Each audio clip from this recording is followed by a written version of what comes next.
Live. Here we go. Hey everyone, this is Chris from Predator World Hunting. You are listening to the First Focal Plane podcast with Sean, Chris, and Rooster.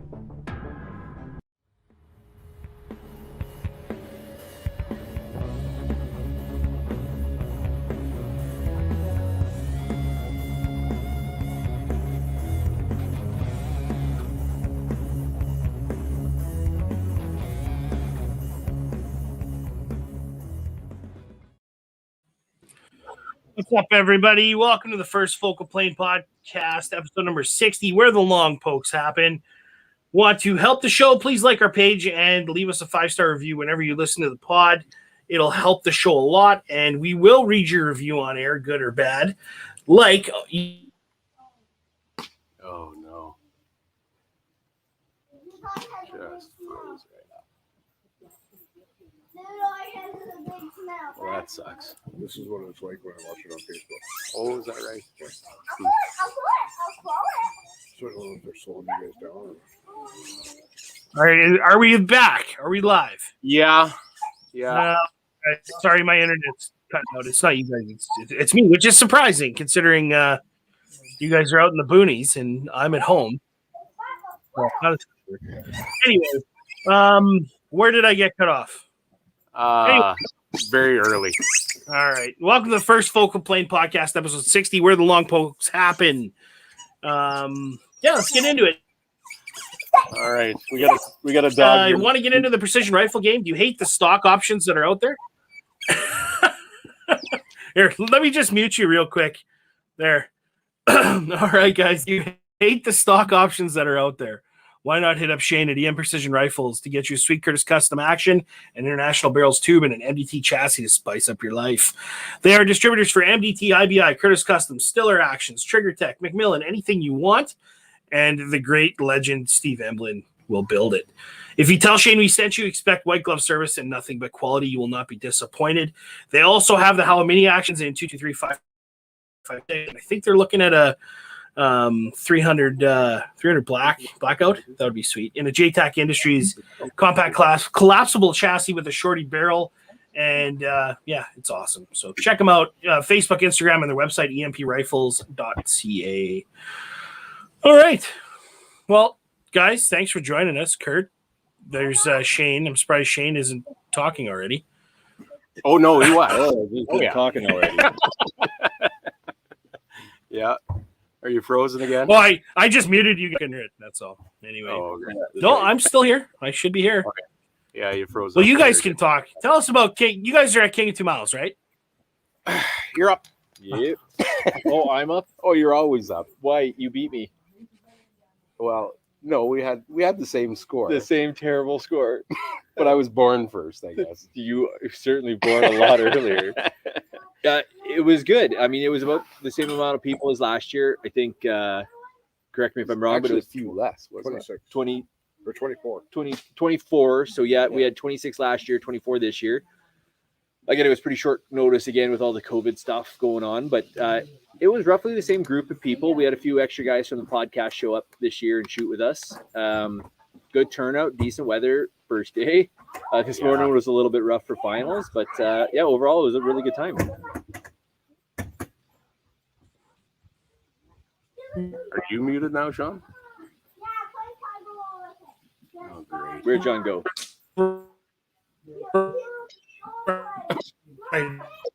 Sounds like somebody's on the synthesizer.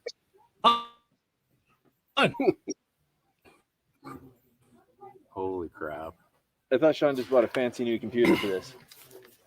Well, I don't think it matters the computer if it's his internet. And who's to say, is it his or ours? Is this a Saskatchewan thing that just you guys don't get real services that's out one. there? Like no roads, no internet? Hey. There's two? Hey. 1.5. 1.5. Gotta get out the abacus. Anyway, I don't know if somebody out there, if you can hear us, let us know, please. Otherwise, we're just spitting in the wind. I don't know whether it's Sean's internet or ours. I don't know. Where do we It's go? not you, it's me. Is it? That's what she keeps telling me. How do you know it's you? But anyway. So talk like normal. Keep going. So Shane will do all the talking. Oh, Jesus Christ. That wasn't the deal. Well, we are trying our best to get a couple more people to show up here after they finish dinner. But, I mean, in the end, Calvin Menard took first place definitively. Yes. Jens, friend of the show, who refuses to come around to this side of the computer and is making weird, serious German faces at us, pulled off a solid third place win. So, yeah, I mean, it was a good time. I don't know. I mean, we can go into some details about some of the lessons learned in it and some of our experiences. But the differences between this year and last were like at the actual shoot were pretty vast difference. Like a lot of improvement this year from last, right? Yeah, I think we saw a lot of difference in calibers this year. Like last year, there was a lot of too many people. 338s. Like 338 Lapua was, I think, the pretty dominant caliber last year. This year, we saw two 375 enablers were approved by the CFO for use this year. So Cal Menard shot a 375 enabler with some burger solids. For those who don't know, Cal shoots for Team Applied Ballistics. Most of Team EM all shot 33 XCs. Steve Emblin shot 338 Snipe TAC, but again, running the same sort of speeds that we all ran. Mikey Friesen shot a 300 PRC. Fifth place, Daryl Siltzer shot a 300 PRC on a Curtis build that we didn't do. Henry Rempel built that one. Fourth, you spotted for fourth place just as a random pick there. Kyle picked up fourth with a 338 Lapua. Yeah, it's a straight 338. Yep. There was a couple 300 Normas. Were there? Yeah, but I think that was pretty much the field. Was did we just lose Sean altogether? Or? No, I'm still here. You're just full screen. Yeah, so I would say it was 300 Normas, 300 PRCs, 338 Lapuas, a lot of 33 XCs in the field, and then those two 375 enablers. But frankly, I don't think they presented a really significant advantage. Well, I think Cal's experience showed a really significant advantage. There's several factors there. Absolutely, yeah. But like, what is it? A 407 grain turn bullet? I think it was a 409 grain burger solid. Okay. Yeah, that he was shooting there at 2770 or something. Yeah. So he's a little slower than us. I mean, we're all running about 3200 with 300 grains, A-tips or burgers or what have you. But I mean, in the end, the conditions varied a little bit. We had some switch changes because we had such a small field of shooters, 26 guys. Speaking with Rob Furlong there, he ended up getting all of the shooters through on day one. There were some concerns about weather rolling in between today and tomorrow, and he wanted to try to get everybody to shoot through today to get off. Turns out the shitty weather was this morning. Yeah, absolutely. So finals were shot in the rain and some switch winds and some garbage. So today there was, I think, only 2 hits and only one of them scored. That's right. Yeah. But yesterday, everybody got through. The morning was pretty good, pretty consistent. Like 6 to 12 mile an hour winds from 1 to 3 o'clock, sort of changing. By the time we hit about noon, guys started getting screwed over. Steve and with Steve shot with Ben spotting for him. The mirage was horrendous. I mean, you couldn't see anything downrange, just waves of plates. So they had a really unfortunate time. And then by the time you got to mid-afternoon, we were watching flags change direction. Oh, it's wicked. Almost every 45 seconds. Yeah. So you can't. The biggest problem with that is you can't feel anything or see anything really when you're in that shoot box. Yeah, Rob's got a big raised shooting platform with 3 walls on it, so once you get in as a shooting team, you don't have the same environmental conditions. You can't feel them, right? So you're looking downrange on a Hannah plateau that's got a little bit of scrub and a little bit of mirage to take a look at. So it gets pretty difficult after you get in it to recognize or see any of those changes. And I think if you don't have your dope right. Those are some of the things that we saw. Oh, there's yeah. Now we got Cal and oh god, we got the whole crew Ryan rolling up here. So no, they got that big swinging energy right now. Yeah, coming in here and of course he rolls up in his truck. Eh? Right. Yeah. Yeah. So you said winds were steady between 6 and 12 miles per hour. Yeah, like so Mikey and I, Mikey Friesen and I were partners. Mike shot first with his 300 PRC. He got up. Our wind calls were excellent. We were actually really happy with our wind calls. And Hey, fellas. That's actually the. We're doing a show. Shut the fuck up. We're on the podcast here. So, You're coming in. We can squeeze. Yeah, this. let's get. So, guys, for all of you listening, Calvin Menard from Team Applied Ballistics just rolled up with his big white cowboy hat and his six-banger Chevy Silverado. And Ryan McLean from MDT just showed up. What's going on, guys? Good to see you. Oh, good to see you too, man. Right on. And I just posed a question to Miles, or not Miles, fuck. Oh, God, to Shane. Shane, it was 6 to 12 miles per hour winds, pretty steady, right? yeah, in the morning up until about kind of that 10, 12 o'clock. And Mikey and I got up and we got to shoot one shooter apart. So we were really fortunate getting a read on that. And our wind calls were great. We didn't have any problems with that. It turns out we don't know how to use a Kestrel. And we had problems with our verticals and our dope. We had a lot of trouble seeing any trace or culmination points. It did take us 10 rounds to find the first miss with Mike. When we did it, one call correction, got him on plate, moved to the second target, continued to be a little bit low, took some time to get up. You only get 13 rounds. So Mike got one non-scoring hit. We come off the line, second shooter come up. We continued to watch the wind. When I got up, we were looking at the same conditions. So we really had it kind of a good understanding of what the wind was going to look like when I got up. The wind calls were good. The cold bore elevation was good. But we still had the same sort of issues, right? We just low on everything. Calls were great and could not get our elevations dialed in and spent all our rounds by the time we got to the second plate. I got a fifth round hit on the first plate for some low points. Like Kurt. Like mine. Like Kurt. So for people who are listening that don't know, what is the course of fire when you get to the line? So the course of fire, you essentially is supposed to be a 3-day competition. You've got 2-man team, shooter, spotter. One half the team's supposed to shoot day 1. The other one shoots day 2. And then Cal, basically, it's a percentage of the field of shooters is supposed to go into the finals. In this case, it was the top 8 shooters. 11 shooters. It's for some reason it just changed this year. It's to an infinite number. And it's usually 5 per, or 1 per every 5. So if we got 50 shooters, we take 10. Yeah.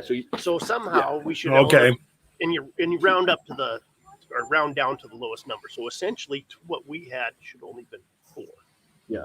How it generated 11, we don't know, but it's all it is the computer system that they got going now for this year. It's all new. It's all code accessed. You just hit enter and it gives you. Is it still a pretty souped up spreadsheet or what? Yeah, it's very souped up. Yeah, the scoring is a little bit. There's a lot of multipliers and stuff in the scoring systems that I can't do math, but so essentially you've got your cold bore shot. I believe we were at 1,511 meters for the cold bore. It was like a 16-inch plate, if I remember. MOA. Yeah, so roughly an MOA. Yeah, Cal's right there. And then we went to like 1,450, I think, for target 1. 1520 something, I think, for target 2. Actually, you probably have it. 1624. 1620. Yeah. I've got it written down. Yeah, 1624 for target 11, 2. 1451, 1624, 1788, 1770, 1777, and 1988. So 1988. you have 4 scoring targets, and they all basically work out to be about 3 MOA wide and 2 MOA tall, give or take a little bit, right? Okay.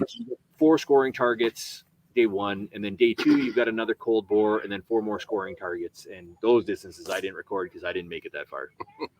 They were cold bore was 2181, target 1 was 2344, 2781, and 3159 meters. So, and I don't believe we had anyone get past the first target. I think we had 2 people engaged. One guy. The first target. Yeah. One guy hit the first target. 2 guys hit, 1 guy scored. Yeah. Right. Yeah. Okay.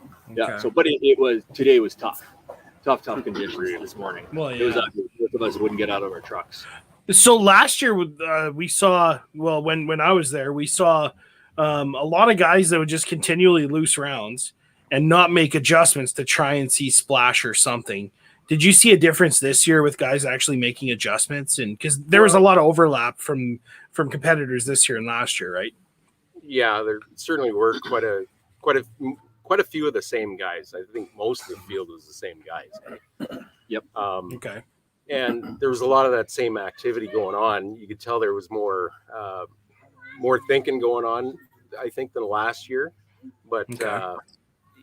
there, like what Cal saw in the conditions we had today this morning, like what he was trying to do, because they couldn't see a damn thing.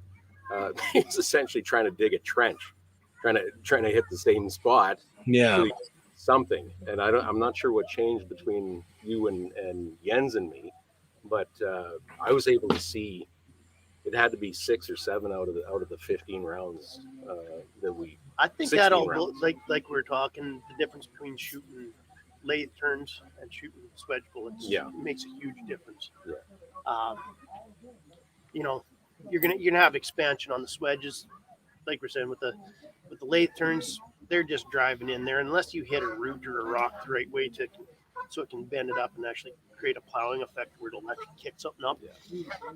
Yeah. It's just one of those things. You know. So you saw guys that were shooting more solids on the lathe turns, besides solids that are swaging, doing better, or am I reading that opposite? No, sorry. When Cal says switch, he's meaning like a traditional lead cup and core bullet. Yeah. Okay. Yeah. So I think there was really only 2 guys shooting solids. There was one fella 2 or shooting 3 flat lines on a 33XC. You were shooting the burgers. Glenn was shooting burgers. Yeah. So we had 3 or 4. You know, Yeah. it wasn't a whole lot. You know. I was shooting solids up until last week and switched my load on Friday. So take that for what it's worth. That's a good idea. Yeah. You know what? I could not keep that load stabilized and printing the way I wanted to when stretching out to distance, and I wasn't ready with it, so I went back to the A-tips. I didn't get the data I needed in the Kestrel set up for this. So again, it's really about preparation. I mean, conditions, I think Cal said it really well here at the end of the shoot, that there's a lot of luck in the conditions that you get to the line on. But in the end, it really is the preparation. Cal came in prepared and knowledgeable, knowing what he was going to go into. And some of us didn't. We didn't have the data set, and we didn't know what our dope was going in, and we didn't have that as prepared as we could have. And I think our scores reflect some of that.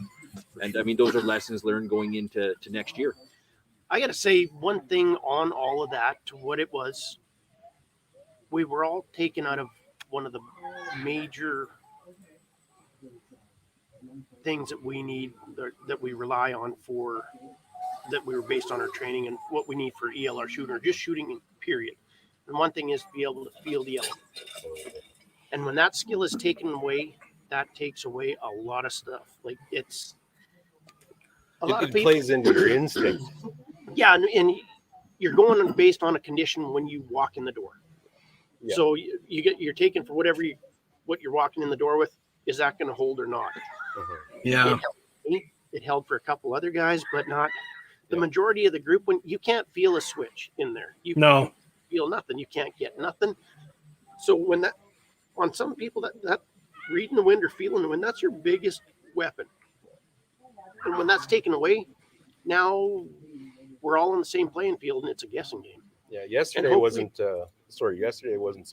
It was a lot better than today, because at least you could see downrange. There was mirage, and you relied on that a lot.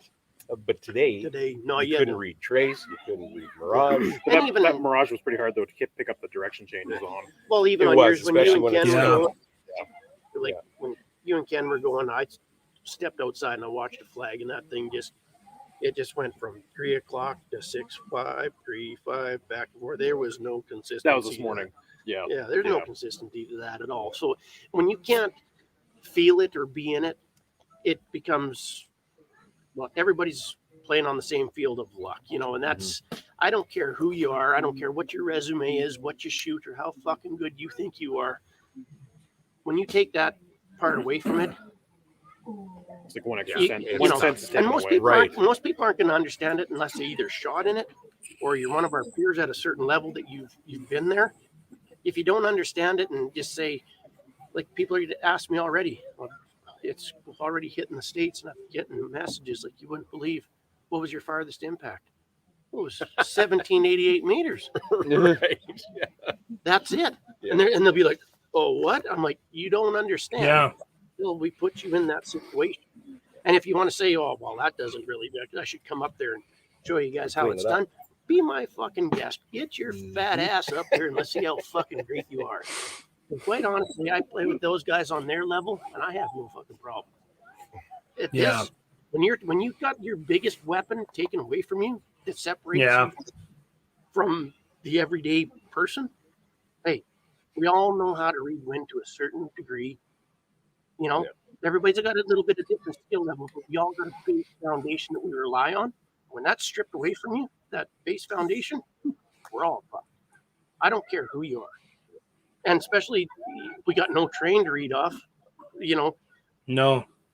a little bit of friggin' juniper bush that's that tall and cow shit. You can't get it. Even when the Mirage was good, like when I was shooting or spotting for Glenn, when I come out, Ken and Ryan were telling me, Cal, did you catch it? Moved to 1 o'clock. I'm like, no. Well, yeah, because you're sitting there sheltered, and you're not yeah. going to catch that, and you're not going to see the sign, right? Well, even the Mirage, you can't catch a direction of Mirage unless it come totally to a boil. That's about the only way I was catching it. If it would swing to in front of us, but we didn't. We went from about a 4 o'clock all the way to a 1 o'clock. Held it about a 2:30, and it just swung back and forth. I can catch a speed, but I can't catch pickups, let offs, and I can't catch a direction. Direction is the biggest one. A direction change from a 3 to a 1 o'clock can be 1.2 mils at that distance, and we 1.2 mils ton. Huge. Yeah. That's a hell of a lot. You know, The only direction change we caught in the building was when it went from a 2 o'clock or 2:30 over to an 11, and then it went back over to a 2 o'clock. Yeah. That was the only time we caught one. Yeah. One thing I did see really different this year from last year was the pace of fire. We saw guys really taking their time, focused on it. We even saw a few people Some guys Time took out. a lot of time. time out, not to Hey. get all their rounds off. think of all the ammo I saved. And barrel life. Yes. But conversely, we saw people really take advantage of it too. Like, Jesus, Cal shot that thing so fucking fast. I thought he was shooting a PRS match, but he almost cleaned the son of a bitch because he saw the conditions and he shot it. So I think we saw a lot more deliberate action taken when it went. And I mean, it was, again, guys shot it last year. They had a better idea of what to expect. We all shot in that cage. So we all knew this was Cal's first time coming to, I don't know, furlongs or not, but oh yeah, first time shooting ever. I haven't shot down. so it's a bit of a surprise the first time you get into it to what you're going to be subjected to. But the rest of us all kind of were aware how handicapped you were going to be. And I think guys came in with some game plans. Like I know Mikey and Steve and Ben sat, we all segregated ourselves the night before and wrote up range cards with Mikey and I both did right winds and left winds. So that way we could start plugging values that if in case we saw a switch or something go backwards on us, we had quick reference points within our kestrels to start at least getting an idea. Because again, like Cal said, once you're in there, you're like, I don't know. There's no flags. There's no anything to look at. You just don't have that. So it's that's one of the does that add a level of competition than say what it's like in the US and like, cause they shoot it in Utah, right? In the US. It's a huge difference because you just basically taken one of your senses away. Having that wind Not hit the Bob. side of your face or in front of you, or you know, like it's enormous. Well, taking more than one of your senses. You can't get your feel. You can't hear nothing. So there's two, and then the other one you can't see. And that's three big factors that are gone. It's like you might as well be sitting inside of a ice fishing shack shooting across a friggin' lake. That's about as good as it gets. You got nothing. Sometimes we had Mirage and sometimes you didn't. We had no Mirage today. Some guys, like even yesterday, in between the wash the cloud had, it was in and out, in and out, in and out. So, you know, sometimes you'd have Mirage, sometimes you wouldn't have anything. And that'd be a split in between 3 or 4 shots. You'd have it, 3 or 4 you would. So in a situation like we had today where we had really nothing to go on, we've talked about this a fair bit today.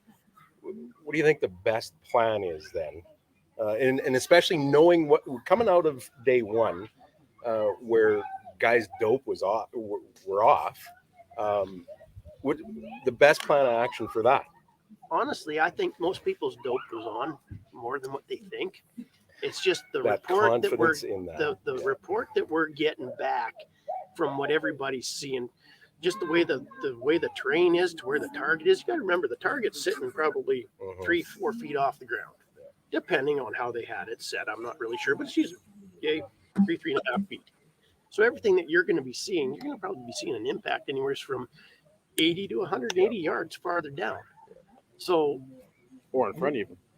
To what it looks like to where the target, you might look low, but you were probably waterline or something close to it. And that happens at numerous ELR events. Happens everywhere. Oh, my dope's off. Well, I don't believe that. Go home. They set their target, 2 inches off the ground and just start smacking. Well, it was off. Certain little things you just got to take and have a little more faith and a little more trust into it. With the technology we have in our ballistic calculators and what we've done for a lot of these in between PDMs and all the stuff that we've done for custom curves and stuff, we're closing the gap really, really tight. Anybody that's done a PDM that has a lab radar or even a magnetospeed, you're going to find that your speed is very close to what a $250,000 Doppler is telling you. Like we're talking within 3 to 5 feet, which is not really a huge difference, So when that's all working for you, and put some trust into it, because it's the more we do this, the tighter it all gets, the more information, the more on it's going to be. So that's why I say when you have all of a sudden a field of 25 guys have issues with elevation and all that other stuff, no, there's other underlying problems. Today, I can probably tell you that everybody's zeroed in the sun. So everybody's going to be about a 1 to 2 tenths low, which is, you got to know how to play that game. Did I fuck up on it and get it? Oh, yeah, I did too. I put 2 in front of the fucking target, 0.2 low, just like about fucking half a dozen other guys.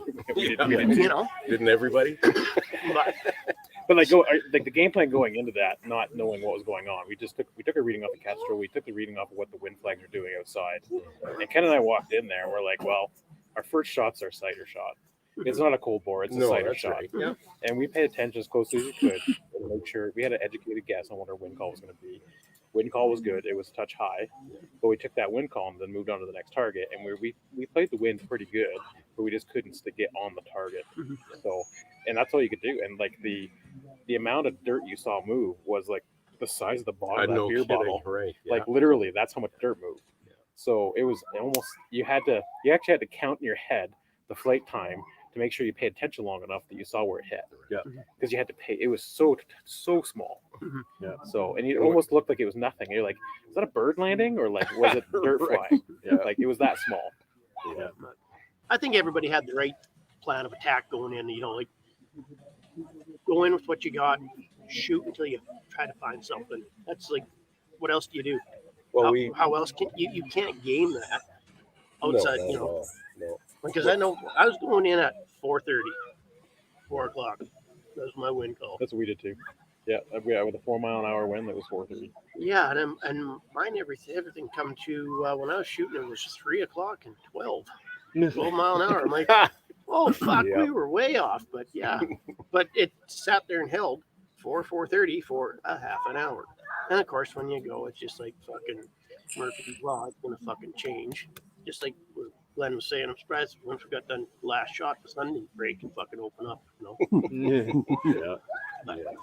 Well, and a lot of credit has to go to the spotter. I mean, not to take away from the shooters, but I think when you get to this type of a competition, everyone has good fundamentals. Like shooters are all capable. They've got the good base, trigger pull, breathing. I mean, they understand the fundamentals of how to run a gun. But when you get to ELR, I would say 80% of it is the quality of the spotter you have, getting you on, making your correction, making your wind call. That's the guy doing the thinking on it. I mean, in the end, it finally lands on the shooter to agree with or follow through with it. But the spotters really do it. And shooter not able to make it. He had some family issues run up and couldn't come, so we had a shooter without a spotter. And so Steve got dragged into spotting for another fella at the shoot. And kudos to Steve, got this guy into 4th place. I mean, Nice. well, the fella knew how to shoot. He came prepared. He knew his dope. His Kestrel was set up right. Steve made some really fantastic wind calls, and he shot really, really well. And I mean, all credit to Steve as well for my performance last year, because I didn't have Steve spotting this year, and I ate shit. Thanks, Mike. Well, look at Mike this year. He had me spotting, shooting the gun I ran last year, and there are no points. So a lot of kudos really have to go to the guys spotting and the time and effort that go into it. And I mean, we spent a lot of time this season. Well, it's a team effort, right? Like the shooter's the guy who executes, the spotter's the coach who calls the plays, essentially, right? So, yeah, no, we spent a lot of time working with Ben Click at Sierra 64, learning the spotting aspect of it. Because again, we shoot.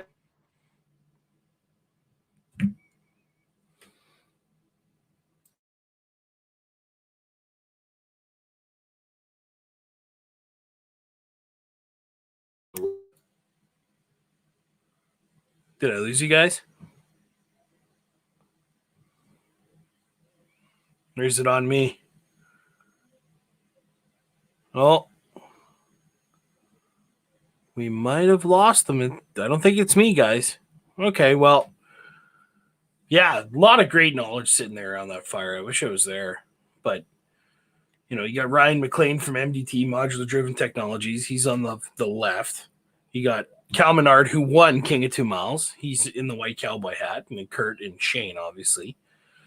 But they're going through some crazy stuff right now, and unbelievable. I couldn't imagine going out that far right now. Yeah. Thanks, bud. I think I'm good for a change. Thanks. But yeah, I think we might have lost them. But we did lose them. That's okay. They'll jump back on. But yeah, a ton of knowledge. And I'm glad to see, the guys did as well as they did, considering the conditions today sucked. And like they were saying, they were shooting from a box. Like essentially, I don't know how many of you guys listening, but have gone to Rob Furlong's Marksmanship Academy, but there's 2 sea cans essentially put together, and then the fronts of them are open and steps that go into the rear end of it, and you're shooting from a box. That's why when Shane's saying a cage, so I can see how Cal kind of equates it to taking the instinct out of it, because you're not going off a feel. So if you feel that wind go up a few miles per hour or whatever, that could pose a lot of issues. Outside of just getting your Kestrel and your dope down. But like Shane was saying, a lot of the guys didn't have their Kestrels dialed in right. And what comes into a factor with a competition like King of 2 Miles is the preparation and the fortitude that you have in trusting your rifle and your calls, and also trusting your spotter and having that communication. That's it. That's all. And well, congrats to those boys, because I couldn't do it. Not right now, but anyway, do you guys have any questions? Because I think Kurt is going to try getting back on. Do you guys have any questions you want me to pose to him? Because they're going to come back on. And, you got Ryan McLean from MDT, Modular Driven Technologies, Cal Menard, who's on Team Applied Ballistics, Kurt, who's representing March Scopes as well. So if you got questions about March Scopes, let him know. And Shane Monser, who's there. But I'm curious to see if the gear changed at all, because there was a lot of K-Dex there last year. A lot of the sheepdog actions and a lot of their custom builds too. Like there's Krakens and shit like that. But I'm curious to see if that changed, or are people going more toward a traditional rifle, like non-chassis driven, with a Macmillan stock or Graybow stock or whatever the case may be. But like they said, 33XE, there's a lot of 33XEs there, which is unreal. That seems to be the go-to cartridge right now for ELR. But yeah. Well, let's do another quick ad read here, guys. We got, as always, we are brought to you by Bolt Action Coffee as well, a Canadian veteran-owned and operated business.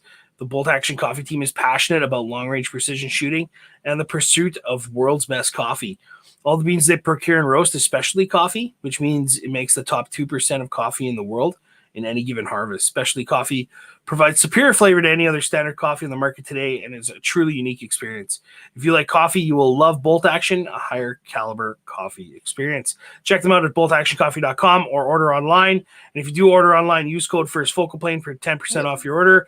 Doing so directly supports the show. So, all right, they're back. Awesome. So here, Dan, guys, we got a question from Dan on the YouTubes here. He says, what's the most common calibers showing up at the comp? I know, Shane, you went over a few, but what are you guys seeing there? I think the XC was probably the most common. Well, but I think that might be because our team had the most of them shooting. There may have been some bias there. How many do you have? 4? 1, 2, 3. I think the Lapua is probably the most 4. popular off the Actually, Texas. You had 4? Yeah, no, it would probably be the 338 Lapua. There was a lot of And then- factory That's right, KDEX. yeah. And then Hudaki had a 33XC. That's 5. That's Yeah, 5. Dylan Swiatek, I think that's it. I don't know how you say your name, Dylan. Sorry, buddy. But he says he shot a 338 Lapua, and I think he's running a KDEX rifle as well. Yeah, Yeah. there was a lot of factory KDEXs in 338. There was 2, I think. Oh no, there was. Yeah, I think there was 2 KDEXs custom chambered in 33XC. No, there's only one there. Oh, just one. Yeah. There was 4 on our team. Another fella. Lapua improved. Yeah, there's 2 or 3 that Lapua improves. Yeah. What'd you guys see for optics there? I know, Kurt, you were running the March Genesis, but like, what were you guys running? There was There's a mixed bag of everything. There's everything from Night Force. You had some March in there. You had Schmidt and Benders, Leopold's. Only one Vortex, all right? Yeah, one Yeah. Vortex. Yeah, some bum showed up with $1,000 scope. no joke at all. Yeah. Ken Thiessen from Vortex shot a Strike Eagle. Because you can What? get the most information out of it. Yep. Really? Yep. He's on a budget.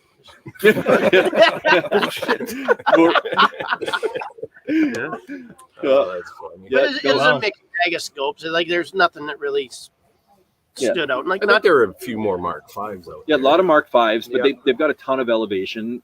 Mikey and I both shoot Minoxes. Lots of Night Force, always Night Force. Yep. Yeah. Kurt, how did your Genesis work out? I'm shooting. Oh, Zico God, there, that thing's too. great, man. The what? The ZCO? Oh, yeah, ZCO. Oh. No, that March was great. It Hey?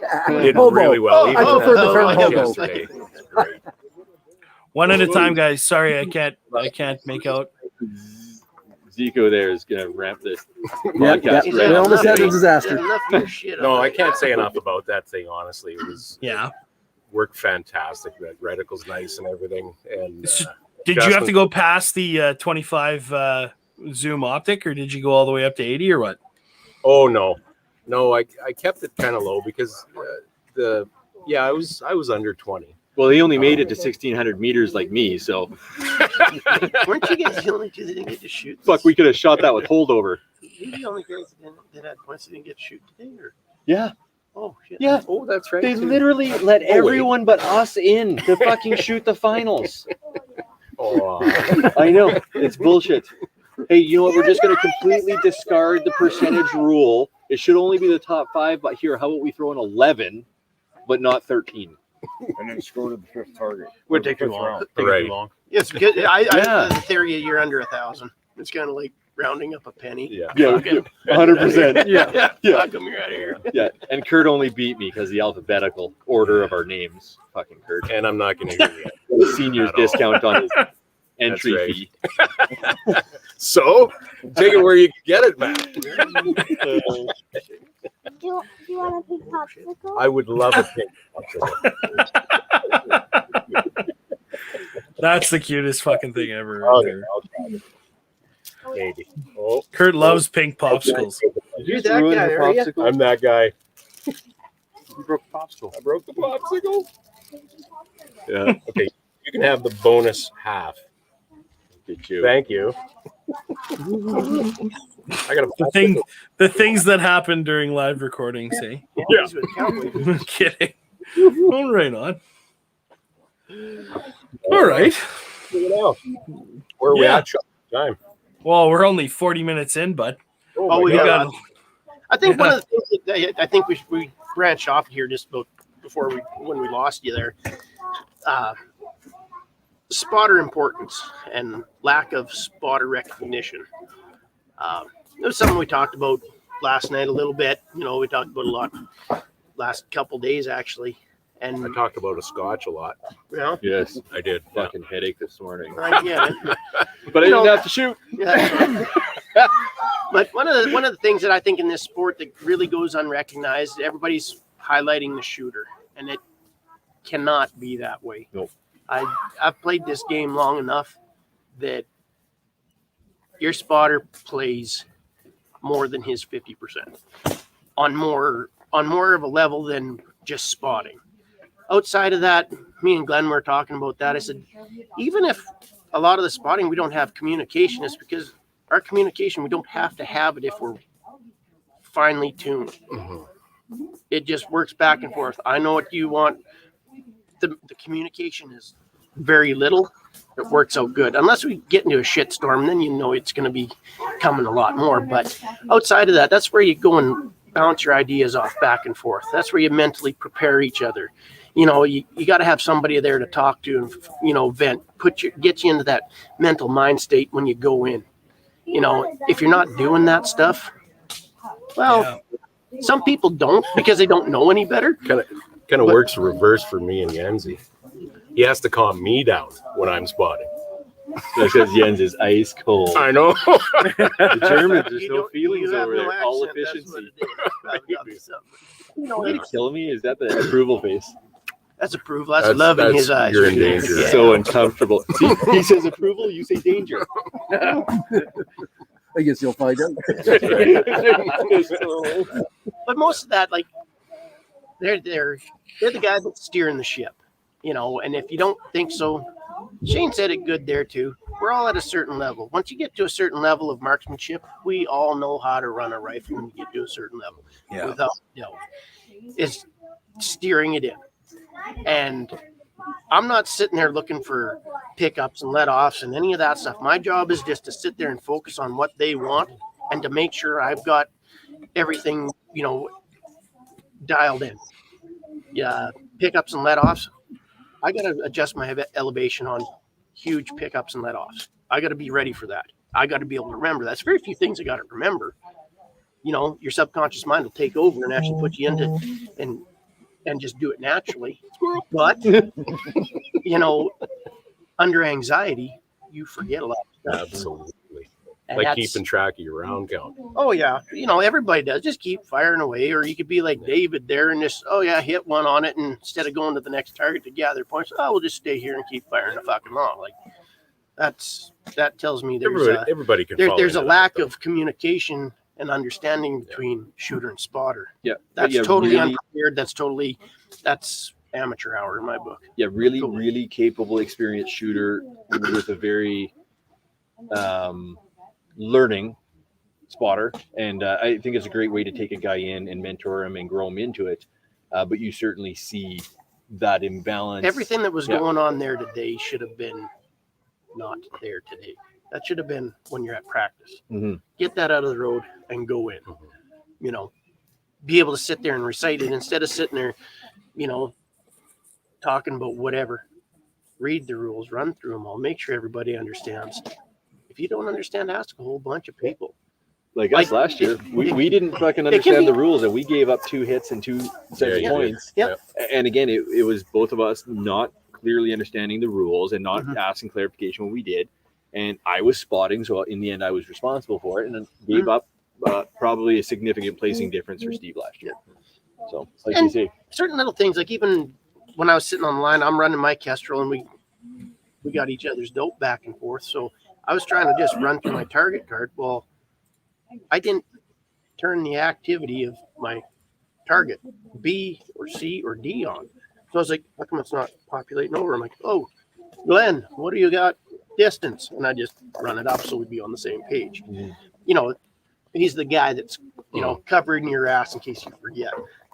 He's the one that makes the art card, has all the targets on it, colors, distance, where they are on it, you know, witness marks, everything to where whatever you need to have just in case you get in a shitstorm, he's there. Then same thing, round count, hit count. Where's it going? You know, how do you go contest something on a hit when you don't have no track of it yourself? Yeah. Well, and you can't show up to a competition like that and expect to work out the communication on the fly. No. That's something that has to be practiced, months in advance, right? Yeah. Anyway, we got a question here from the YouTubes. Spudman says, what caliber can we use that gets us closest to the stupid 10,000 joule limit? Well, we covered a couple of those, but what do you guys, what's the closest you guys can get? 338 snipe tack? 375 enabler. 375 enabler with a 407 grain burger bullet at 2850 feet a second. Puts you right on the line. About the three, About. yeah, plus or minus 50. yeah. The 338 snipe tack at the right velocity will get you there. The 33 XC is going to get you into the 99s. I tested over 11,000 joules on mine. Easy does it. You didn't do say we that didn't on a say live that. podcast. Yeah. Shut the fuck up. It was before the cold. Yeah, so there's a couple of the big 33s that'll get you there. The 338 snipe tack, like we chamber the 33XC, the 37XC, the 338 enabler, the 37 enabler. Like they're all gonna be What the fuck is a 37 enabler? Easy. 375 enabler. Sorry there. Applied ballistics. Jesus Christ. Drink your Bud Light. And I mean, it's nice too because you have that option when you're doing your builds. I mean, there's some significant component shifts, whether you're doing Lapua bolt face or Chi-Tac bolt face, which components you're building off, brass supply, die availability, all of it. But I mean, you're really dealing with trade-offs between the XC and the enabler cases, but they're both very capable, very similar ballistic performances. And I mean, there's lots of options coming down the road for inlets and availability for both of those, but it's very easy to get into either one of them. Right on. I think we answered that question. Ballistics even ships brass straight to Canada. I don't think there's even import controls or any of that shit on it. Generally, it all depends on that anymore. I'd have to look more into it. Either way, we can bring in enabler brass. And that's usually probably through Peterson, because Peterson's the only one that makes it. Through Graf and Sons, you should be able to grab it through there and bring it up. Yeah, we do import Chi-Tac brass and XC brass, and enabler brass and dies and all that crap. If guys want to get into the builds, we can supply all that for build packages. We don't generally do components, but we'll supply it on the build. Dies. Big part too. Yep. Finding those dies can be a pain. For which ones? All of them. Yeah. As far as for the enabler series, 338, 375, it's been passed over to John Whidden at Whidden Gunworks. So if anybody needs those, instead of, I always just send everybody over to the weapons division or whatever for and applied to get theirs. I don't know if they're still doing it, but they've passed it over to John Whidden there too. So if you need them, you can call John, go on his website, you can get them there. Ship direct. You can call Brent over at Nearlandia Co-op. Yep. He brings them in quite steady. You can do all that. I imagine you guys can do it too. We actually use Brent at Nearlandia for dies and stuff. But yeah, John and Carrie and Wiley over at Whidden are awesome to deal with. I use all Whidden dies. I mean, my XC dies are tub, but they're made by Whidden. So yeah, it is what it is. But yeah, like I opted to go to an XC just because it left me into a standard Remington sized action. I shoot Curtis, so it leaves me in a Lapua sized action, and I can shoot a standard size stock, and it just kept my overall build cost down. And in the end, I did chase a light gun weight, even though King of 2 Miles doesn't have it. But we're hoping that we start to see some additional divisions in Canada, and I can game it up as much as possible and stay under 25 pounds. That did me no good. I think the beauty of it all, we can do whatever the fuck we want here. If we want a Right. 25 fucking pound rule, we'll make one. Who cares? It Yep. doesn't matter. We do whatever the fuck we want. Yeah. So and it's nice because we have such a young community here that we're not beholden to the American guidelines or rule sets. And I mean, we need to start building this and growing this within our communities and seeing what the people want. And make whatever the hell we want. It's same thing. If we want a 25 pound 375, or if you want to shoot a 416 at 25 pounds and under, No, nobody wants to do that. fucking now. do it. Try it. Get rid That's about Once. Yeah. I- One time. Maybe if you're chubby or something, a little padding. I don't know. Yeah. Don't say. Easy. Right, like, nope. Sean won't even shoot his 6'5". Oh, fuck off. What were you running, Ryan? What were you shooting? Actually, I it's kind of last minute. I got a call from Shane, and our friend Ben clicked there. He had some issues with his eye, and he wasn't going to be able to shoot because of the recoil and possibly detaching his retina from the recoil. So they had this gun sitting there that was completely tuned in, ready to go. Dope was done, ammo was loaded, and nobody to shoot it. So pulled a few strings and kind of opened up the schedule a bit, and gave Ken Thiessen a call, my old shooting partner from Ontario, and he came on out with his gun, and we ended up shooting together. So that's dropped it into a MDT ACC, and had a good time. So learned some stuff, and makes me want to build another one again. I with my move out to BC to work for MDT this year, I didn't have the time, or knew I wasn't going to have the time to build a new gun for ELR stuff. So I had basically written off the match for this year, and so had Ken actually. So we, I don't know, I think we put it together in about 3 weeks. Yeah. And decided to come on down. So it was good. Yeah. No, and Ken's actually shooting a 7-300 PRC we built for him on a KDEX platform. And he's one of the first 7-300s we did. So he did a lot of the load testing and development and stuff on that case. And I don't know if we're the best wildcatters ever, but we put together a case, just a neck down 300 PRC with some 195 burgers and 197 Sierras, and sent it over to Dave Manson to cut a chamber for it, a reamer for it. And he's running 198 tips, and it's shooting really well for him. Yeah, he's shooting 198 tips at 3150, and the furthest he'd taken it out was 700 yards last week. And we had our cold bore at 1511. We were the first hit on that cold bore all day yesterday. Yeah. So yeah, only one of two guys. Yeah. It was a tough call. So yeah. And actually, he was the smallest caliber at the shoot. He was the only 7mm, the only thing under 30 cal. Yeah. Interesting. Huh. Right on. Fire. Yeah, it's good. I'm watching that fire over there, and I'm starting to shiver. I don't have layers. Yeah, it's getting cold. Be careful. So overall, guys, would you say that this match is a must shoot for next year? 100%. Absolutely. No. Stay home. Don't shoot it. Let us win. Right. Yeah. What we did We're only talk good about in rain and internally. indoors now. That's all we know. Everything else is fucking void. I know what I want to do personally, and we've started to discuss it, is I want to take one of Furlong's 4-day matches or 4-day courses, and then he has an ELR camp the week before the King of 2 Miles. Yeah. I'm going to invest the time and money and go do that in some more preparation for next season. But yeah, Steve and I are definitely shooting it next year. I think the other thing is too, like we were discussing, is getting that practice behind those guns more, and not just being behind the caliber you're shooting for the match, and building a gun on a Curtis or something like that, where you can have that Magnum bolt face and run a 300 Norma on your regular days, and switch it over to your XC for a little bit of practice too, or have two guns if you want to. Yep. And be able to run that 300 Norma most of the time.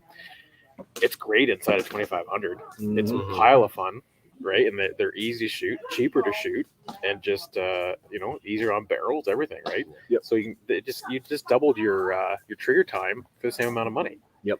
So 100%, and that's exactly what we were talking about, spinning up a 30 cal barrel for me, just so I can get more trigger time, because the 33 XC, I mean, there's no playing about it. You get into these boomers, they're not cheap. You have to be prepared for the budget. A 338, whether you're shooting a burger or an A-tip, you're running $130 to $170 a bullet. And I'm running 127 grains of 50 BMG. Jens is 126. Kurt's 124 and a half with reloader 50. It ain't, I mean, we're talking 56 rounds of 60 rounds a pound. Yeah, so you're buck around just for powder. That's right it. there. Yep. So even assuming you get 10 rounds on a piece of brass, and Peterson's pretty amazing stuff so far. I mean, these are conservatively $7, $8 a trigger pull when you factor in barrel life. So if I can roll into, and I love the 300 PRC. I think it's a monster. It shoots right with a Norma, no problem. But if I'm in a Lapua Boltface, I knew that was coming. You know what? Mikey's shooting those 238 tips at 29.90, and going 30-50 on a Norma ain't gonna get you more hits. So I'm comfortable like doing something like that. Coming out of the closet, I shoot a PRC.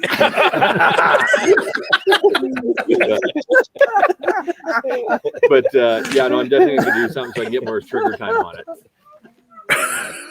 You're getting a meme of you coming out of the closet with lipstick on. PRC. You're gotta shoot a PRC case.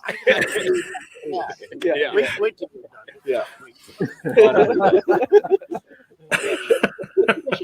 He's got Lapua brass available, ADG brass available. I mean, the Norma's got Factory Lapua brass loads, available. It's got its good. The factory shit, Makes we've it had a lot of problems with the factory ammo. Like, I mean, I shot it last year, but even lately, like we've had some extraction problems and primer pockets with it. Like, Hornady's got a long ways to go. I hope you're goddamn listening, Hornady.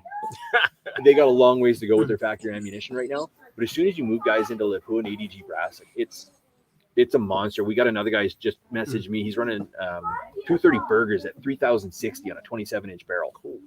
That's good. No pressure, good extraction, N570. But you got to go buy another bolt now. Well, that's why I'd go Norma. Yeah, exactly. Right? Because again, you're going to be plus or minus 70 feet per second. Like, it is what it is. It takes 10 grains more powder to do it. It all comes down to what you have. If you want to do it like on an action you have, you go and grab a Magnum action, you go grab a Lapua based action. Yeah. So, but hopefully you can find a smith who can give you the information to get you into the right build for it, right? Yeah, send you the right action, send you the right bolt. Somebody knows somebody who can steer you the right way. Yeah. Like Steve. Back on some He's there. Nobody can see him, but he's there. All right, on. Well, it sounds like you guys had a hell of a time. It's been good. Well, Really good. it's a good community too. So like I don't know if anybody knows, but like Furlong's Range is out like kind of hand in the middle of nowhere. So there's this campground, Blood Indian. We bring the trailers down, we set up, the kids are out here, the wives are by the campfire. You make an event out of it, you cook for everybody. It's been really good. It's an awesome community of people, and that's really what I think everybody wants to grow. It's a great opportunity to get together. And I mean, being 100%. Normally, you're out here for a full weekend. So chill, hang out, cook some burgers. And for the amount of rounds we put down range, you better be coming here for more than this fucking shooting. That's right. Right. That's right. Yeah. Me and Mikey, 13 rounds. Shit, we're done. Like that was our weekend. 7 At 10 a.m. Yeah, what time are you guys done shooting every day? Today? Every day. back here at 1:30. Yeah, we're done shooting by noon. Noon, yeah. Yeah, 11:30. Yeah. I think it was. 11 shooters through by noon. We Yeah. got a late start. I think we started around 8:30 or something Rain like delays. that. Yeah. Some decisions to be made whether or not we waited for a lull in the rain or just carried on. And really, for the first hour we were there, the fog was heavy enough you could barely see the last target. Well, I believe it. There, so which is pretty low. Hopefully next year I'd like to see a bigger turnout, like 70, 80 people. But I think one of the issues we see, and maybe I'm wrong, but I think the title King of 2 Miles, I think there's some prestige associated to that intimidates people. I think. But I quite agree. frankly, I think this competition is in Canada for several years now is always going to be won on the first day, which is truly under 2,000. Just not in Canada. That's in the stateside too, and that still goes on. You know, there's a lot of matches that the first 4 targets is going to Determined. dictate. And it all depends on how their point system is counted, just as well too. Some shoots, hell, I think Chase had one here the other day. He had 9 shots on the first 4 targets, and old boy Aim will come by, picked one off at 2 miles. He only hit one, but all the multipliers on to where he hit it, he beat him. Yeah. I'm like, well, all right then. But that all depends on how your point system is. Yeah, Right. that's part of the game, right? But it also in the same fact, they want to award people more points for targets that are farther out. Well, hit probability is going to be hit probability. I don't care Did what we you lose say. you again? No, well, it's showing blue on our side. What does that say? No, we're moving. Can you hear us, Sean? We got blue. You better go deal with that old man. I think he's frozen. No, I think that must be Sean. Oh, Yeah, it's him. Yeah, there he goes. it's his issue. Yeah, it was me. It's always my issue. Story of my life. Like with Aw. when you got hit probability and points and whatnot, like the skill level, yeah, it's not there. Once the farther you get out there and hit probability starts getting lower, you know, a blind squirrel will get a nut once in a while. And it's just how it is, and I don't see how that is based on skill. Based on skill should be extrapolated from start to finish, all the same. Yeah. If you're hitting It's just it. for 3 at the first 1, 2, 3, 4, 5, and it starts to as hit probability gets lower, and then all of a sudden you're down to 2, down to 1, da da da da da. Hey, we truly know who's in the game to win it here. Not, oh, you've hit one way out there and you fucking beat me, or and that's supposed to be you're just based on not just lady luck, but it's like winning the fucking lottery. Your chances of actually falling into that probability on the best case scenario. How does that make you anything? That's a win by default, and it really sets you up for failure when you go to the next ones. You go in with this great ambition. You're going in. You're doing good because you're coming off something that was a win, and then you find out the next one you didn't do nothing, and the next one you didn't do nothing. So how do you build off of that? All it does is creates a false hope, and that's not what you need when you're trying to build a community, especially around here where it's a lot of people that are new to it. I think one of the things that would really drive up the attendance for next year is if we did a King of 1 mile and a King of 2 mile. Being that the guys with the smaller bolt faces, 308 size cartridges could, or even up to a Win Mag if you wanted to, and we shot it out to say 16 or 1800 yards. Mm-hmm. I think that would drive a lot of attendance. Well, I know it has build in some Quebec. confidence then. Hey, Yeah. So me and Rob talked about that, and same thing. You and me were talking about our Copperhead ELR thing there and whatnot, and I brought it up with Rob about everybody has a short action rifle. Mm-hmm. We all got them, whatever the case may be. Everybody's got one. We just have it a divisional thing. Here you go. Yep. 3 rules to it all. Squeeze bag, tactical bipod, has to be mag fed. Magnum division, standard division. And if you want to balls up and show up at 308, yeah, we'll throw you over there just because you're special. Yeah. That would be a lot more widely appealing Just to show up and most do it, Canadians. Let's say What's that again? that would be a lot more widely appealing than say King of 2 miles, because you're going to see 2 miles. Oh shit, that's a big jump. And then whereas everyone's got a 308, their dad's old Winchester Model 70 or whatever, right? We'll still be competitive with that. That's the thing we found in Quebec when we were shooting over there for the ELR stuff they do up in Valcartier is they run they call it junior ELR, and it's I want to say it's up to a 7mm 284 you can run up to, and anything like smaller than that size cartridge basically. They have a list, and then they run their large bore one. So and I want to say the junior runs from 600 or 800 all the way out to around 1600. So it's a good challenge. So. That graph that you have again. Well, and I would just highly suggest, like even with the King of 2 miles, it's what we have right now. I think guys who want to try it, there's, 13 guys scored points out of 26, which means half the guys didn't hit a single thing. It's fine. We all came out. We all learned something. That's we all had based fun. on the condition. I am very confident to say if we were all out in open air, everybody would hit. And that's it. They're all very realistic distances. I think in Western Canada, there are a lot of guys, a lot more than 26 guys who regularly shoot to a mile. And the first 100% targets are all ballpark a mile. So I think if you're interested, I would highly encourage you to just sign up, get your spotter, come out, shoot the match, have some fun. You only pay for the shooter, so you don't have to register a spotter. So if it costs as a concern, just come out and do it. Right? It's not that big a deal. Guys are shooting 300 Win Mag equivalents, 300 PRCs. 28 Nosler would be equivalent to that 300 PRC. I mean, there's a lot of stuff that's ballistically capable out to 2000. And like we say, I mean, you can win this match. Gal won the match with day one scoring. Right. It's a lot of fun. It's a learning experience. And you may find that ELR is your passion. I mean, not everybody's a PRS guy. Not everybody wants to be running and gunning on barricades and kneeling and squatting and up and down and carrying 25-pound guns. it's a different venue. I mean, maybe you're not F class, maybe you're not a BR guy. It's cool. Come out, try it. You're not going to know until you come out. And what's the worst thing that's going to happen? You miss everything. Well, fuck, we did, and we still had fun. But then you got something to build off of. Yeah. Like anybody that says that you're just going to show up and, oh, I'm not ready. You're never going to be ready. Exposure is what makes you.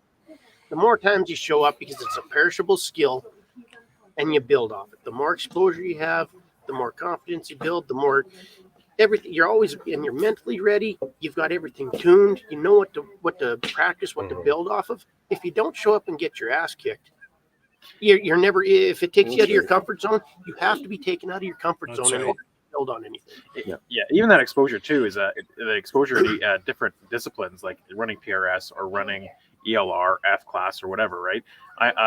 We noticed this. People were having issues with acquiring targets yesterday.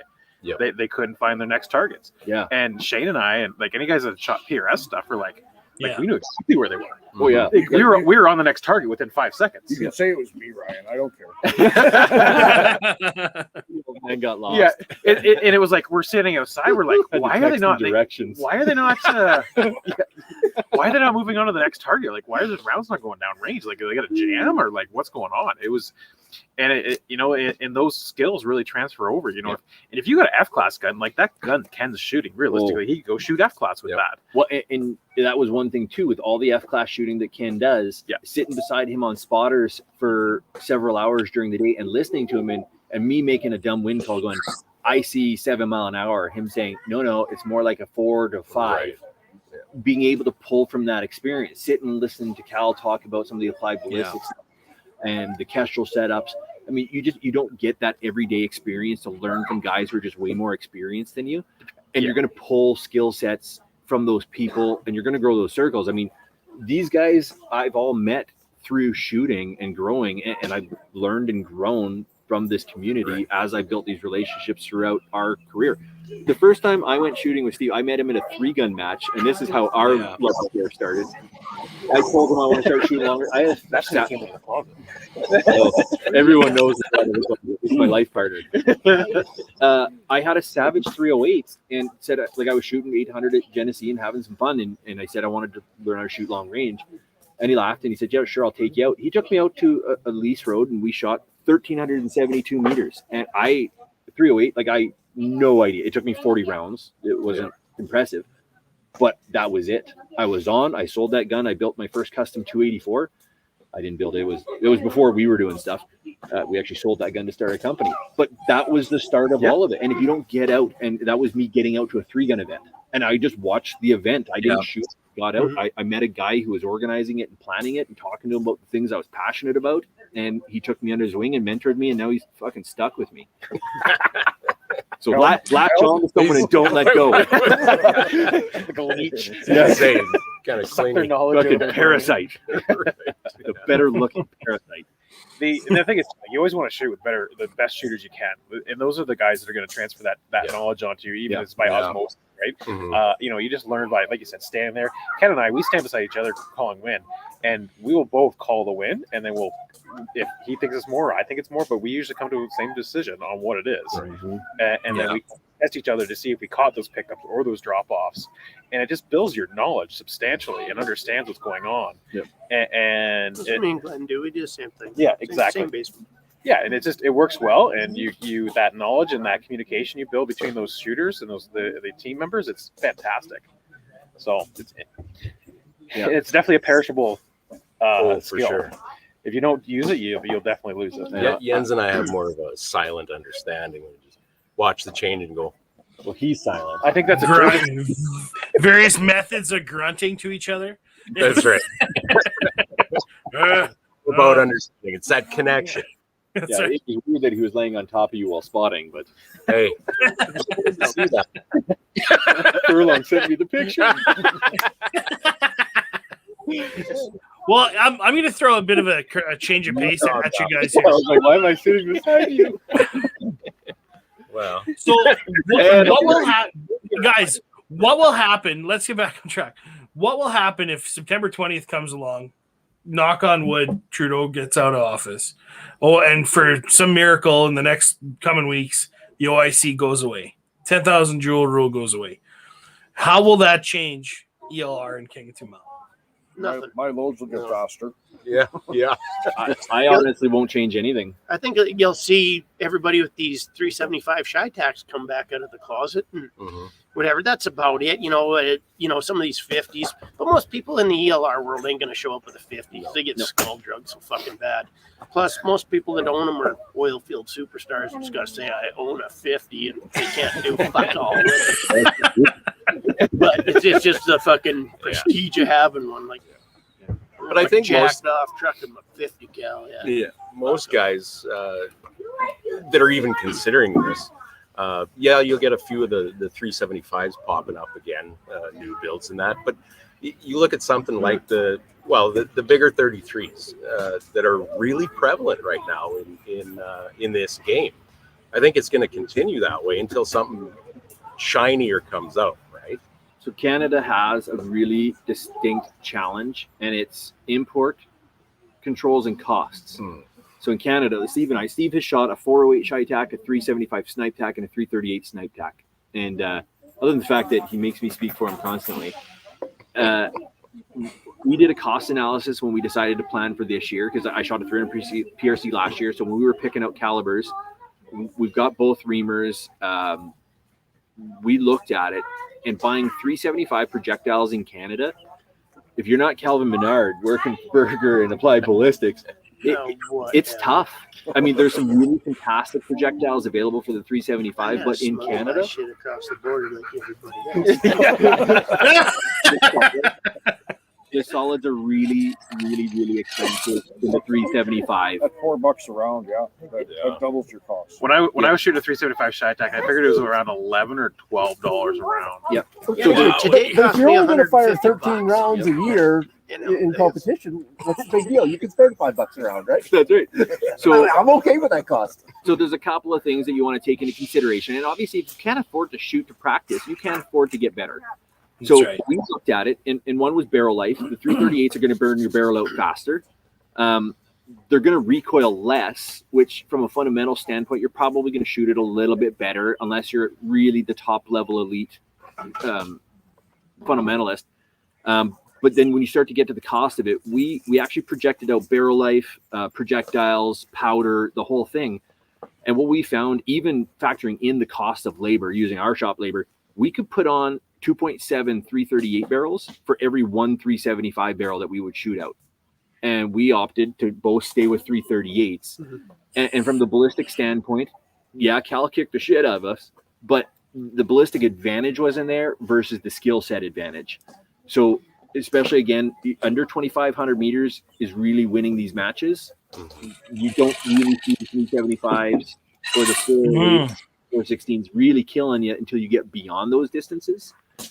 So it comes to what your budget's going to allow. And if you can't afford to shoot that gun to a point where you become really competent with it, you need to decide which one's going to work. And like we just discussed, putting on a 300 Norma or 300 PRC and getting out there and dumping 700 rounds that season in practice and then taking your big gun, you're going to see more value in the training than not being able to afford to shoot it. That being said, too, you don't even need to have a 300 Norma to shoot this. Go shoot it. You'll shoot your 6.5 Creedmoor and shoot it out to a mile.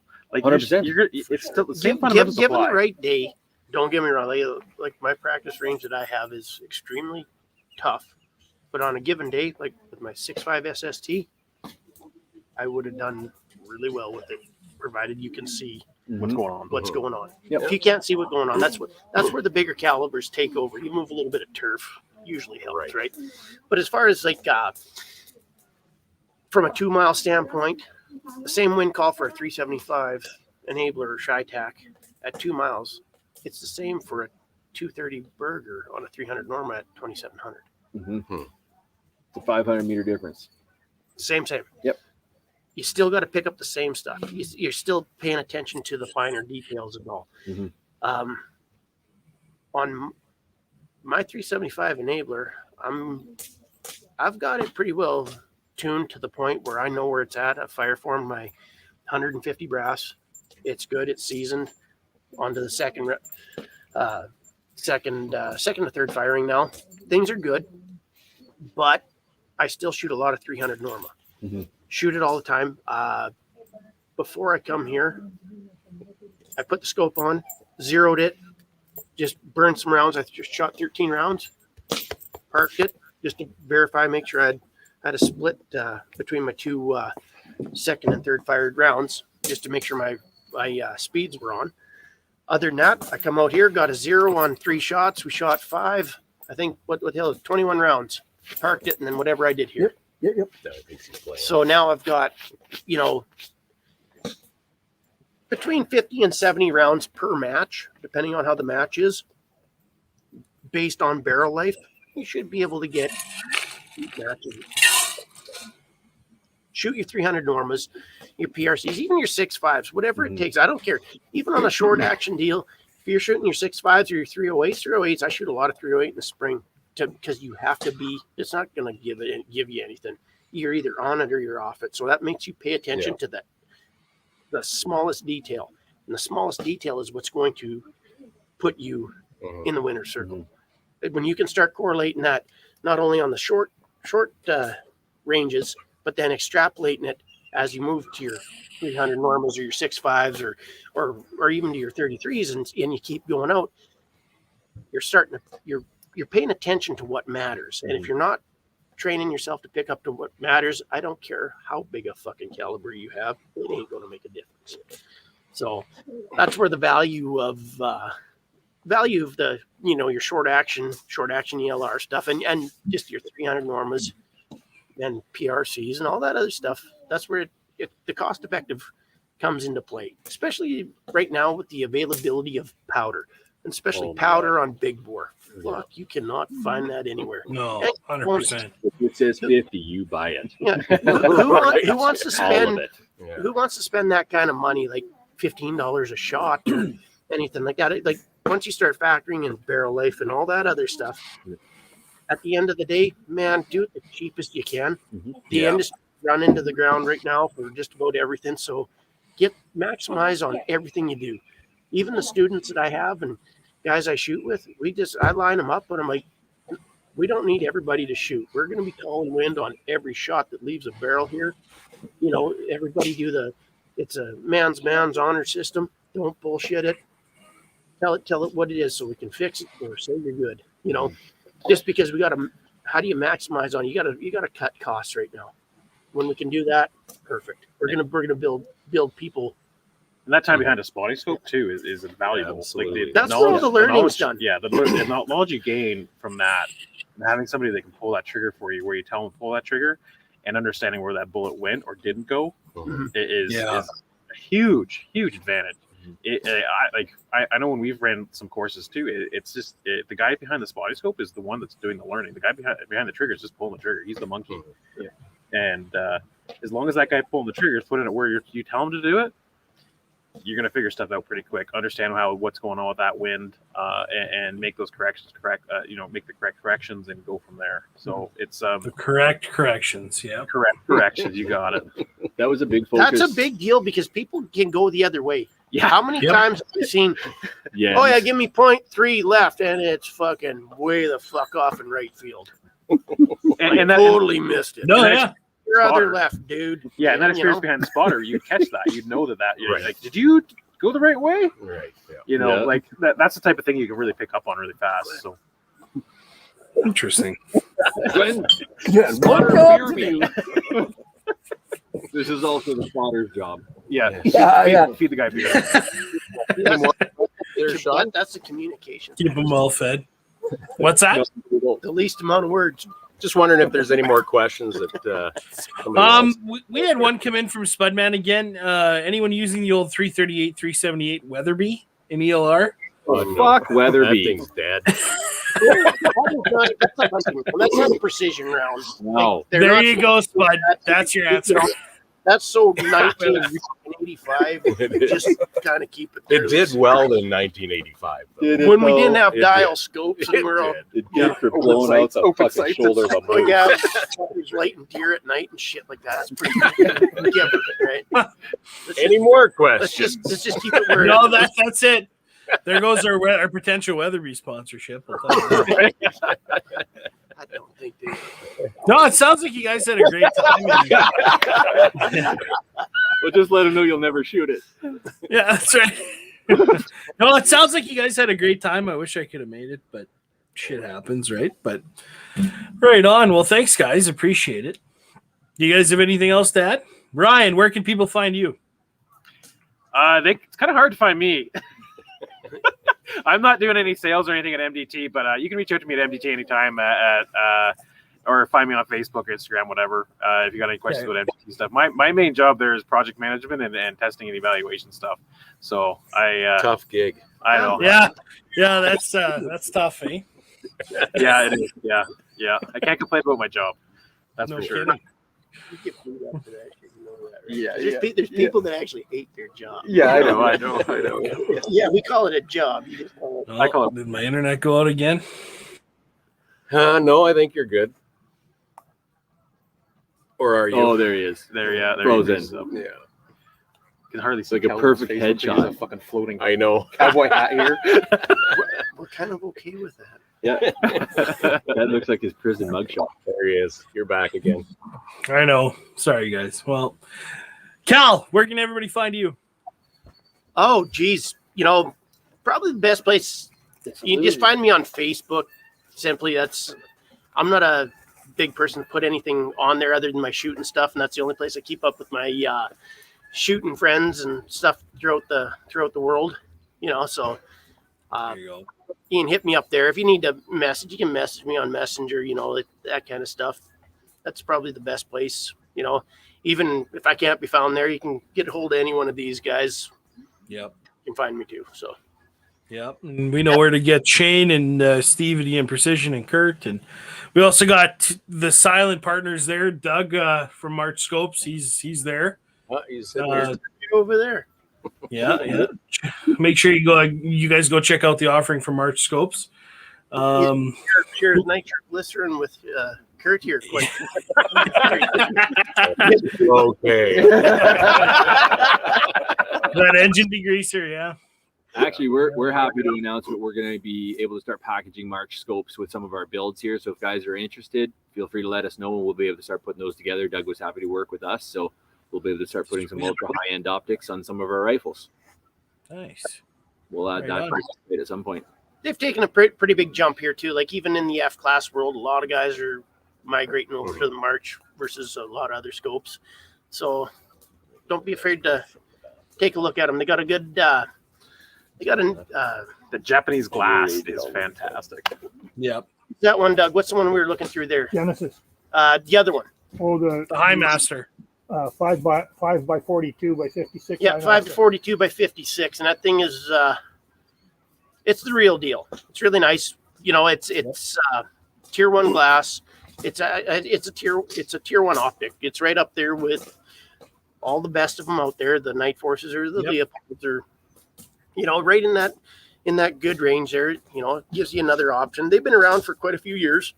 Yep. So they've been building themselves up and coming up with some technology that a lot of people don't have right now, like coatings wise and thinking outside of the box with a lot of their internals and stuff like that. So just one of those ones you take a look at. And there's some new developments coming. Oh, yeah. Doug was telling me too. So watch for that kind of stuff too. Yeah, keep your eyes peeled on the page, guys. We'll have Doug back on when we can highlight his stuff more intensely. When Niza, What's that, Kurt? when Niza allows him to come on. Yeah, that's right. We're right on. Well, anyone else that I missed there that's doesn't want to show their face? Well, congratulations to Jens for third place. He's still hiding behind the computer screen glaring at me. Yeah, he's our snuffleupagus. Hey. He can't heckle or comment while he's standing back there. He'll text him. Right. Killing you with his eyes. Yeah. He's like, if for those of you who watch Top Gear, Jens is like our Stig. You never see his face.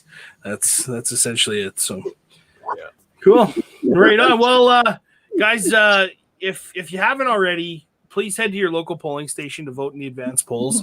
We can't afford another term of a Trudeau-led Liberal government. So if you haven't already, make sure you do that or vote on September 20th, wherever you can. So also a massive thank you to all of our sponsors. Without you, we wouldn't have a show in the first place. Shane and Steve, OG sponsorship there. Miles Carey Cappy, call sign 66. Duncan and Rob with Bolt Action Coffee. Doug and Niza, I'm going to say you guys, thank you very much. You've really helped Kurt get to where he's sitting now. And ScoutVid. So thank you guys immeasurably. We can't thank you enough. So the story? Not yet. Well, you should share the story about giving the rifle to the young fellow and the March scope. He hasn't heard about it yet. Oh, yes. Well, I don't know. Well, he hasn't announced. No, Told the kid. No, I haven't we'll- told anybody. We'll keep a yet, lid so- on it for now. Yeah. We'll leave it off for now. We'll do Next another show. one here later. Yeah, next show. okay. All right. There you go. John. Well, no, thanks guys for tuning in. Sorry for all the internet issues, and it's starting to get dark there, and I'm taking away from prime beer drinking time. So appreciate it, guys. Thanks All for right. joining us, and we'll see you next week. Night, Sean. Good. Nice job. See you there, bro. See you guys.